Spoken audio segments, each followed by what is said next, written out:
function generator and oscilloscope. This is an oscilloscope, and we can set the function like sine wave, or this is the square wave, this is a triangular wave, this is the sine wave. So we can generate the function using the function key. Then we can generate the frequency.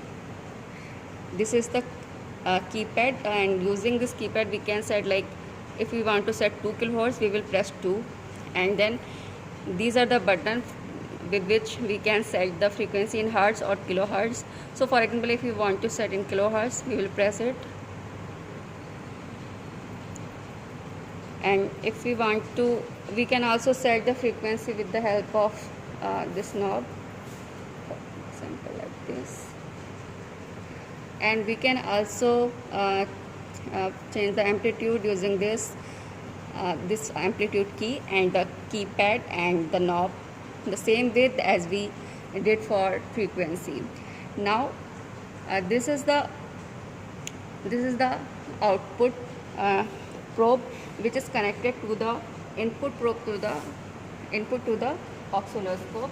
And now I will demonstrate the method for measuring the amplitude and frequency. There are two methods, auto scale method and auto scale method. This is the button for that, and there is cursor method. So first I will demonstrate the auto scale method. So for that, first I will press it. First I would like to, using this button we can set the frequency of the wave, and this button in bottom side, using this we can set the amplitude. This is the button using which we can, I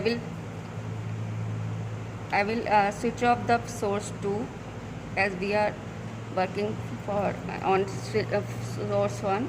So using push to 0 knob, we can set our wave around 0. I mean, we can put it in center. Now we will press the measure button. So here is source 1 is selected. Here type frequency is selected. So it is displaying the frequency. It is around the same as is in the function generator. Now if we want to add other measurements, we press the button below add measurement.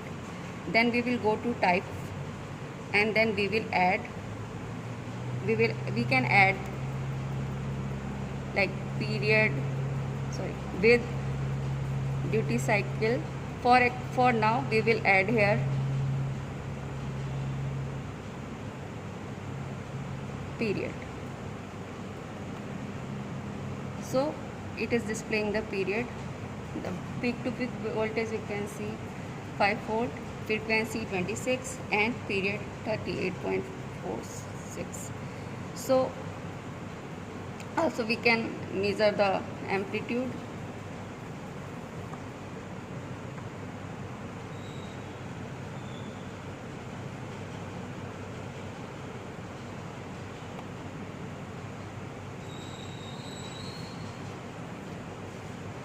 So it is displaying here the amplitude of the wave. Now the same thing we can also do with the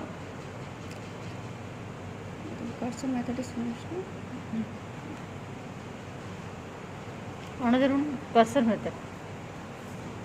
So in the same or Same, I put cursor. okay. So also we can do the measurement using cursor method. I will demonstrate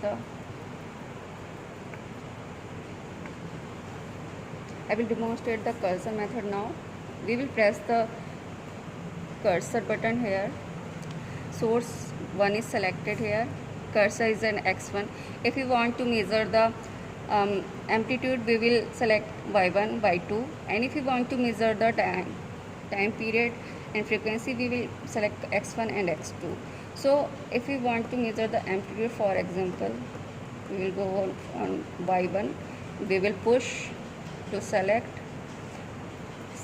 Here the y1 is displayed, and now we will move the cursor and we will set our y1 at the peak of this wave, and we will push to select. Now we will select y2,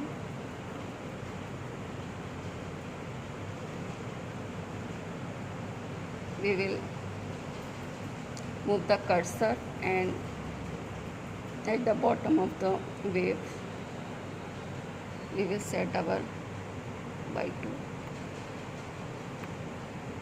and we can see our amplitude is displayed delta y.